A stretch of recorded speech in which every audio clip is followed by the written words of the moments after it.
खून से खेलेंगे होली कर वतन मुश्किल में है।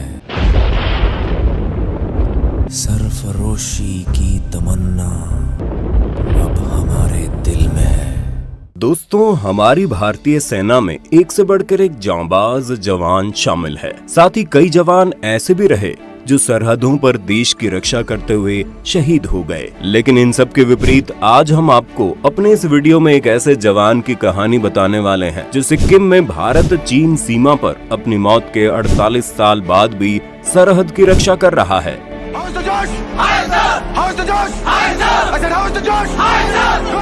आपको सुनने में थोड़ा अजीब जरूर लगेगा, लेकिन आर्मी के साथ साथ वहाँ के लोगों का भी ऐसा ही मानना है और दूर दूर से लोग यहाँ उनकी पूजा करने आते हैं। यही नहीं, इस सैनिक ने मरने के बाद भी अपनी नौकरी जारी रखी। फिलहाल ये सैनिक अब रिटायर हो चुका है। तो चलिए अब स्टार्ट करते हैं उस जांबाज सैनिक की कहानी।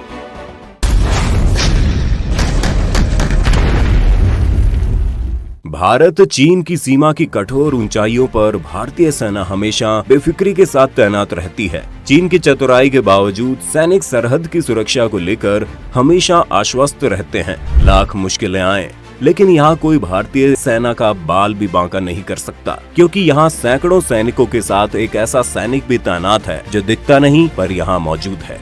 जी हाँ, हम बात कर रहे हैं बाबा हरभजन सिंह की। हरभजन सिंह का जन्म 30 अगस्त 1946 को गुजरांवाला, जो कि अब पाकिस्तान में है, वहाँ हुआ था। सेना के रिकॉर्ड के मुताबिक हरभजन सिंह 1966 में पंजाब रेजिमेंट में एक आम सिपाही के तौर पर शामिल हुए थे। कुछ समय बाद उनकी तैनाती नाथू-ला में हुई और वहीं एक हादसे में उनकी मृत्यु हो गई। ऐसा कहा जाता है कि ये हादसा तब हुआ जब वो घोड़ों के काफिले को तुकुला से डोंगचुई-ला ले जा रहे थे। तभी वो वहाँ फिसल कर एक नाले में गिर गए। पानी की तेज धारा में उनका शरीर बहकर घटना स्थल से 2 किलोमीटर दूर जा पहुंचा। उनके शरीर को ढूंढने की काफी कोशिश की गई। उस दिन काफी बर्फबारी भी हुई, लेकिन फिर भी शरीर का कुछ पता नहीं चला। सेना को लगा कि हरभजन अपनी ड्यूटी से बचने के लिए भाग गए हैं, लेकिन कुछ समय बाद एक रात वो अपने साथी के सपने में आए और उन्होंने अपने उस साथी को बताया उनका शरीर कहाँ पड़ा है। सुबह होते ही जब सैनिकों ने तलाश की तो हरभजन सिंह का शव और राइफल वहीं से बरामद हुए, जहां उन्होंने सपने में बताया था। सेना से हरभजन सिंह को भगोड़ा मारने की गलती हो गई थी, इसलिए उन्होंने अपनी इस भूल को सुधारा और उनका अंतिम संस्कार पूरे सम्मान के साथ किया। कुछ समय बीता और कुछ समय बाद ही हरभजन अपनी टुकड़ी के एक सैनिक के सपने में फिर से आ गए और उन्होंने उससे कहा कि उनका शरीर गया है, लेकिन उनकी आत्मा अब भी ऑन ड्यूटी ही रहेगी। शुरू में तो सपने की बात को वहम मानकर किसी ने ध्यान नहीं दिया, लेकिन फिर बाद में साथी सैनिकों के साथ कुछ ऐसा होने लगा जो अजीब था। जैसे अगर किसी से कोई गलती होने वाली होती या उनके साथ कोई अनहोनी घटना होने वाली होती तो हरभजन पहले से ही सपने में आकर सावधान कर देते। साथ ही वहाँ ड्यूटी कर रहे सैनिकों का मानना तो ये भी था कि सिक्किम की भयंकर ठंड में भी किसी सैनिक को झपकी नहीं लग सकती थी, और अगर गलती से लग भी जाती तो उसे बाबा का थप्पड़ पड़ जाता था। हाँ, माफ कर दो बाबा जी, माफ कर दो, अब से ऐसी गलती नहीं होगी। सैनिकों को हमेशा ये एहसास होता था कि हरभजन सिंह हमेशा उनके साथ है। ऐसा नहीं है कि सिर्फ भारतीय सैनिकों को ही हरभजन सिंह के होने का एहसास हुआ हो, बल्कि कई चीनी सैनिक भी इस बात को मानते थे।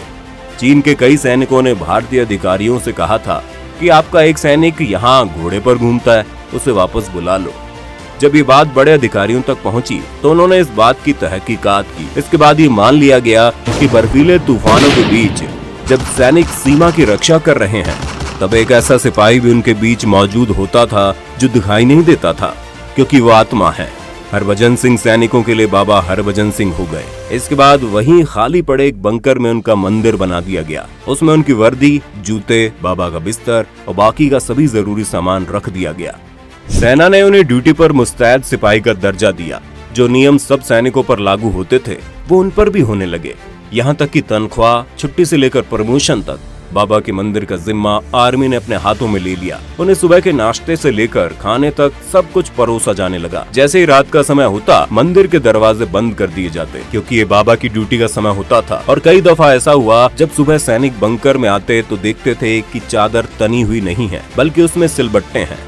वहाँ रखे जूतों में मिट्टी लगी होती थी। भारतीय सेना बाबा हरभजन को भारत चीन के बीच होने वाले हर फ्लैग मीटिंग में शामिल किया करती थी।